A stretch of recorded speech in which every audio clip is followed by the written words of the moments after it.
Okay, ito na po si Freddy's ngayon. Yan, patakbo-takbo siya. Nilinis ko kasi yung cage niya. May mga pupu. Kaya ito, pinunasan ko rin yung likod niya kasi may pupu siya eh. Ano? Check ko nga yung leeg mo kung gumaling na. Ayun oh, medyo tuyo-tuyo na. Kagabi kasi napansin ko, nangangati pa. Ito nga pala, pag ang puppy, ayan, ayaw niya magpa-pin down, no? Ayaw niya magpa-ipit na ganito sa lupa. May pagka-dominante yung tuta. Ayan o, pagka tinulak nyo yung ganito, tapos binabaliktad ninyo, tapos ayaw talaga oh.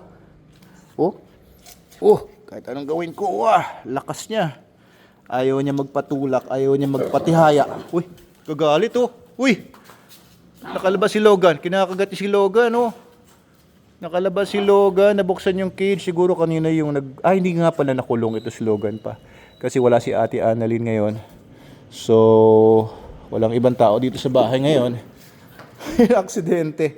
Loba si Logan. O at least, ayan, makita ninyo kung ano magiging reaction niya. Hindi ko pa sila pinagsasama kasi baka madisgrasya itong tuta.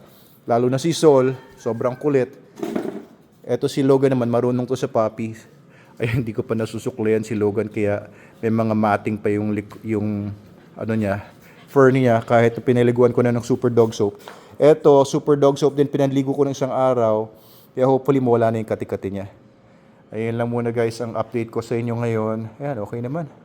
Alam naman ni Logan to kasi mauubos na yung aking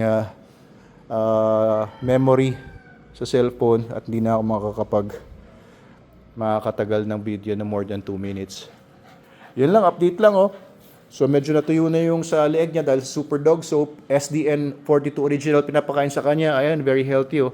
Medyo kumakapal-kapal siya lalo ngayon dito kasi doon sa whelping ay marami siyang kasama. Hindi siya nakakapagpahinga ng maayos. Minsan pagka sabay-sabay sila nagkahulan, syempre nagigising siya.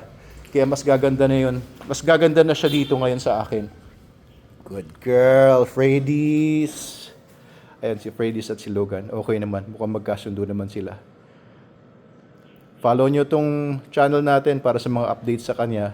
Sa mga susunod pang mga araw, si Freddy's, ang ating Rottweiler puppy.